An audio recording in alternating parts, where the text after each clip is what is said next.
This is the Bush Whisperer coming to you from the beautiful Penguin Sanctuary, southern tip of Africa, Cape Agulhas, Cape Town, Boulders Beach, South Africa. I've come to talk to you about learning. What is learning really? I want you to consider what learning is. We think we know what learning is. We make the mistake of thinking that we know what things are, thinking that we know what things mean, but have you really considered what learning is? I want you to consider eating for a moment, because this will help. When you require nutrition, the nutrition is so that the change in the body can remain consistent. For life is change. The body is change. Change represents the entropy and the anentropy of life. And the entropy and the anentropy have to work hand in hand in a sense of synergy, so that the balance and harmonies of life can be maintained. And so the cells are dying as cells have to be born. And in this way, the material and the energy required to create new cells are fundamentally important. And this is the wheel of life that turns between synergy of entropy and anentropy. Consider this for a moment. And so this synergy is fundamental to understanding how life works and how life moves. For life is the body learning on the physical plane to maintain its form in a new universe. For the universe is changing every moment. So the body has to be changing every moment. So eating relates to adapting to the changes in the sphere around you. And the cells that were created before were created for a different universe. And so they have a shelf life. For those cells can only exist as long as they are in the correct universe. And since the universe is constantly changing, the cells are constantly falling away. So the concept of nutrition is related to the concept of change. Now let's apply this to the mental sphere. The mind is in a universe, a mental universe, that is in a constant state of flux and change. And in the same way that the body needs to have bits of itself passing away and bits of itself being renewed, the mind has to have bits of itself passing away and bits of itself renewed. And so it's fundamental to understand that the process of nutrition in the physical plane is akin to the process of mental nutrition in terms of learning. And in the same way that an amoeba will wrap itself around what it wishes to ingest and assimilate, in the form of nutritional necessities to form a structure that it can grow around. In the same way, the mind needs to do this. The mind has to create this reality. And information is how it does it. And it ingests and breaks down and digests this information in the form of learning. So learning is fundamental to adapting on the mental plane. And it's the same process as digestion. So we relate learning to the solar plexus chakra. And the solar plexus chakra is related to the sphere of Saturn in an element, which relates to the way in which things are structured, put together. For it's a constructive energetic.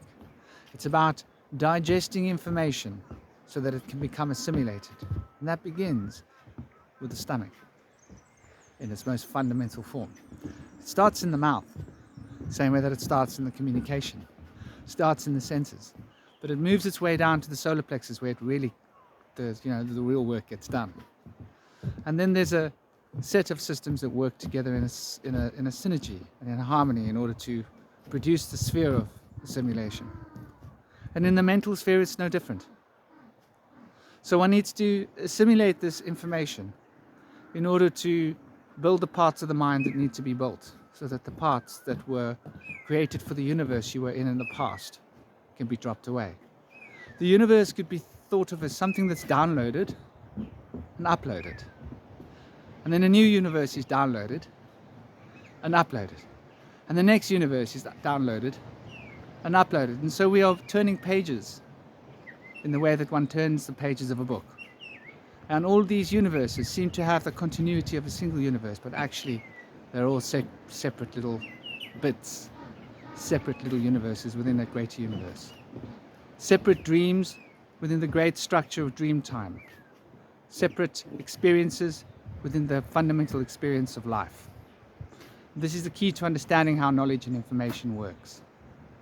For one can easily lose one's way in the learning. One can become obsessed with the information in the same way that one can become obsessed with the food one's eating and develop an eating disorder that will make one put on too much weight and become obese. Physical obesity is akin to somebody that won't let go of old ideas and won't adapt and won't renew their energy and keeps adding on more ridiculous ideas onto the old ideas till the point that confusion and delusion becomes what they're living in. So that would be the parallel on the mental plane to being obese and having an eating disorder on the physical plane. Understand how we can also drive our learning. Having an open mind is the key. Being in tune with the senses is the key to having a healthy body. Open senses means you can smell, taste, hear better. And so you'll smell the foods that appeal to your instincts, and you'll know what to eat to produce health in the body. In the same way, an open mind means you'll be open to the ideas that inspire you, that can produce the inner growth that you require in order to find a mental and emotional harmony and equilibrium. So in this way, to understand the dynamics of learning is to understand that we are assimilating information to become a part of who we are. I want you to consider that for a moment. It will really cause you to question who and what you are. Because we think of ourselves as fixed structures. We think of ourselves as fixed people. But actually we're not. We are the sphere of change on the mental plane in the same way that our bodies are the sphere of change on the physical plane. And the soul is the fundamental imprint that we're receiving from the astral planes. And that we're uploading this print back to the sphere of soul through the etheric plane.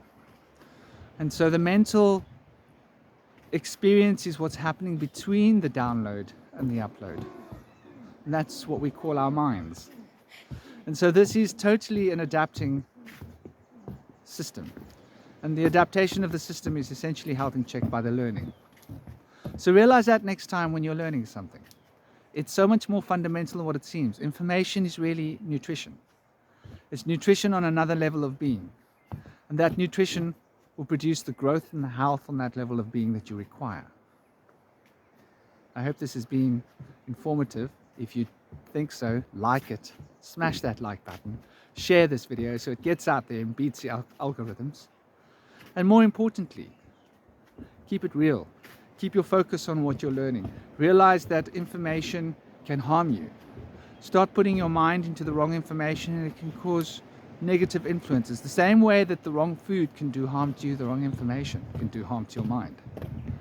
You want to choose with conscientiousness what you allow into your mind, yet you want to have an open mind. Your mind needs to be open to all information, but what you believe, that's what you ingest. What you believe and what you take on to yourself is what you're going to be stuck with. It's what's going to structure who you are. It's going to cause a profound shift in your consciousness, which will be seemingly permanent. Luckily, it won't be, because life is a learning journey.